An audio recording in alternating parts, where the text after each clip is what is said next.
बड़ी खबर प्रधानमंत्री आवास योजना को लेकर इस समय एक बड़ा अपडेट सामने आ रहा है। जुलाई अगस्त 2026 के दौरान आवास योजना से जुड़े लाभार्थियों के लिए भुगतान प्रक्रिया को लेकर कई महत्वपूर्ण बातें सामने आ रही हैं। जिन लोगों ने अपने पक्के घर के लिए आवेदन किया है और जिनका नाम पात्र सूची में शामिल है, उनके लिए यह जानकारी बहुत जरूरी है, क्योंकि घर बनाने की सहायता राशि किस तरह और किन चरणों में मिलती है, इसे समझना हर लाभार्थी के लिए जरूरी है।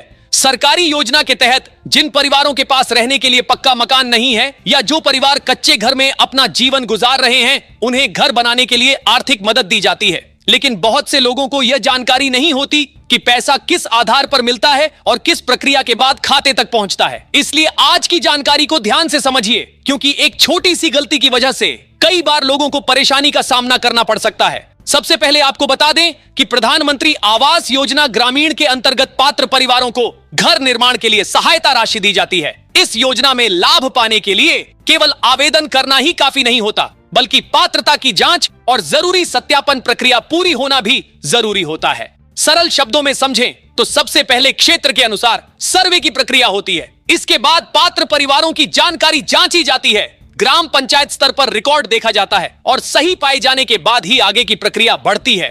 अब सवाल यह आता है कि आखिर लाभार्थी का नाम कैसे आगे बढ़ता है और पैसा खाते तक कैसे पहुंचता है। तो आपको बता दें कि पूरी प्रक्रिया सरकारी जांच के बाद होती है।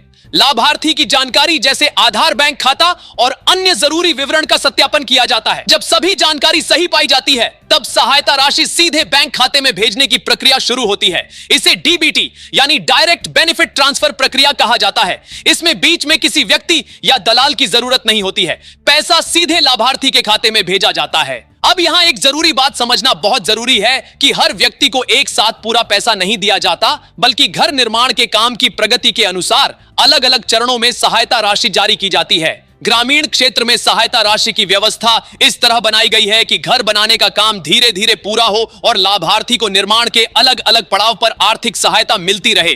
मैदानी क्षेत्रों में पात्र परिवारों को घर निर्माण के लिए 1,20,000 तक की सहायता राशि का प्रावधान बताया गया है। वहीं पहाड़ी और कठिन क्षेत्रों में यह सहायता राशि 1,30,000 तक हो सकती है। इसके अलावा घर के साथ शौचालय निर्माण के लिए 12,000 की अतिरिक्त सहायता का भी प्रावधान बताया गया है, जिससे परिवार को बेहतर सुविधा मिल सके। लाभार्थियों को यह भी समझना चाहिए कि राशि मिलने के बाद घर निर्माण की प्रक्रिया से जुड़ी जानकारी समय समय पर दर्ज की जाती है। कई मामलों में घर की स्थिति की जांच और जियो टैगिंग जैसी प्रक्रिया भी की जाती है, ताकि योजना का लाभ सही जगह पर पहुंच सके। अब बात करते हैं पहली किस्त की, क्योंकि ज्यादातर लोगों के मन में सबसे बड़ा सवाल यही रहता है कि शुरुआत में कितना पैसा मिलता है। योजना के नियमों के अनुसार पहली किस्त की राशि राज्य और क्षेत्र के हिसाब से अलग अलग हो सकती है। कई जगहों पर पहली किस्त लगभग 40,000 से 70,000 तक बताई जाती है। इसके बाद निर्माण कार्य आगे बढ़ने पर दूसरी ओर आगे की किस्त जारी की जाती है। लाभार्थियों को यह ध्यान रखना चाहिए कि पहली किस्त मिलने के बाद घर निर्माण की प्रक्रिया को आगे बढ़ाना जरूरी होता है,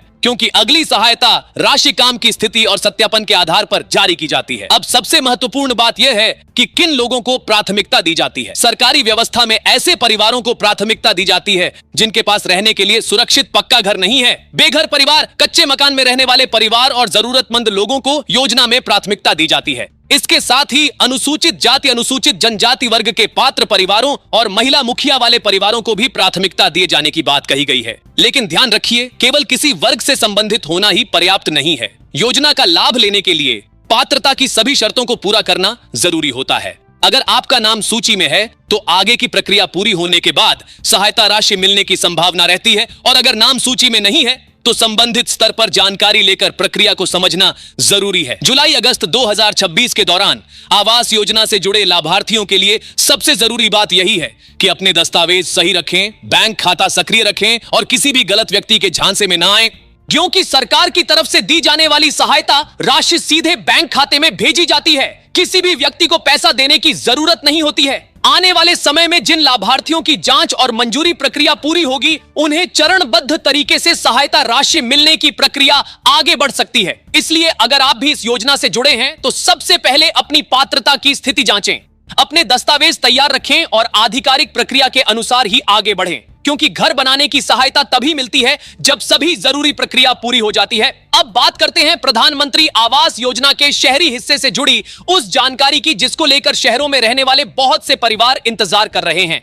शहरी क्षेत्र में सहायता का तरीका ग्रामीण क्षेत्र से थोड़ा अलग होता है। यहां पर कई मामलों में लाभ सीधे निर्माण राशि के रूप में नहीं बल्कि सहायता और सब्सिडी के रूप में दी जाती है। इसलिए शहरी लाभार्थियों के लिए यह समझना जरूरी है कि योजना में मिलने वाली मदद किस प्रकार काम करती है। सरल भाषा में समझें तो जिन परिवारों के पास अपना सुरक्षित घर नहीं है और जो तय पात्रता में आते हैं, उन्हें घर बनाने या घर से जुड़ी आर्थिक मदद के लिए योजना के माध्यम से सहायता उपलब्ध कराई जाती है। लेकिन सहायता मिलने से पहले आवेदन की जांच और जरूरी प्रक्रिया पूरी होना जरूरी होता है। शहरी योजना के अंतर्गत पात्र परिवारों को अलग अलग श्रेणियों के अनुसार लाभ दिया जाता है। कुछ मामलों में सहायता राशि 1,50,000 तक बताई गई है। वहीं प्रधानमंत्री आवास योजना शहरी 2.0 के तहत पात्र लाभार्थियों को 2,50,000 तक सहायता मिलने का दावा किया गया है। इसके अलावा कुछ लाभार्थियों को होम लोन से जुड़ी सब्सिडी का लाभ भी मिल सकता है, जिसमें लगभग 1,88,000 तक की सहायता का उल्लेख किया गया है। हालांकि इसका लाभ पात्रता और नियमों के अनुसार ही मिलता है। अब यहाँ एक बात बहुत ध्यान देने वाली है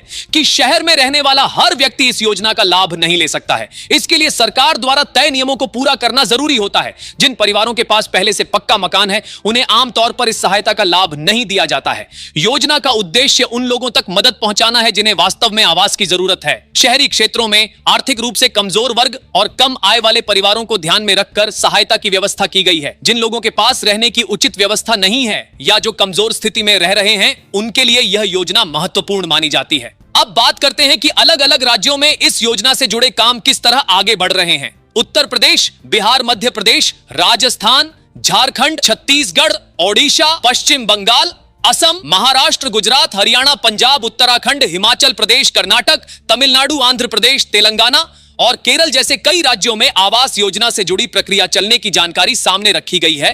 बताया गया है कि अलग अलग राज्यों में लाभार्थियों की संख्या और जारी होने वाली राशि अलग अलग हो सकती है, क्योंकि हर राज्य में पात्र परिवारों की संख्या और सत्यापन की स्थिति अलग होती है। उदाहरण के तौर पर कुछ आंकड़ों में बिहार में लगभग 65,000 लाभार्थियों तक सहायता पहुंचाने की बात कही गई है और लगभग 301 करोड़ जारी होने का दावा किया गया है। हरियाणा को लेकर लगभग 6,000 परिवारों को लाभ मिलने और लगभग 151 करोड़ जारी होने की जानकारी बताई गई है। छत्तीसगढ़ में लगभग 2,11,000 लाभार्थियों तक सहायता पहुंचाने की बात कही गई है। वहीं उत्तर प्रदेश में लगभग 2 लाख लाभार्थियों को योजना से जोड़ने की जानकारी दी गई है। लेकिन ध्यान रखने वाली बात यह है कि अलग अलग जगहों पर आंकड़े समय के साथ बदल सकते हैं, क्योंकि लाभार्थियों की जांच, मंजूरी और भुगतान प्रक्रिया लगातार आगे बढ़ती रहती है। अगर आप किसी राज्य से जुड़े लाभार्थी हैं तो सबसे जरूरी है कि अपने आवेदन की स्थिति और सरकारी रिकॉर्ड में अपनी जानकारी की जांच करते रहें। कई बार लोग जानकारी के अभाव में गलत लोगों के संपर्क में आ जाते हैं और परेशानी में पड़ जाते हैं। इसलिए हमेशा सही माध्यम से ही जानकारी लें और किसी भी अनजान व्यक्ति को दस्तावेज या पैसा देने से बचें। आवास योजना का उद्देश्य सिर्फ पैसा देना नहीं, बल्कि जरूरतमंद परिवारों को बेहतर रहने की सुविधा उपलब्ध कराना है, ताकि उनका जीवन सुरक्षित और व्यवस्थित हो सके। इस योजना से जुड़े हर लाभार्थी के लिए जरूरी है कि वह सही जानकारी रखे, सही प्रक्रिया अपनाए और अपने अधिकार के लिए जागरूक रहे। इस समय सबसे बड़ी जानकारी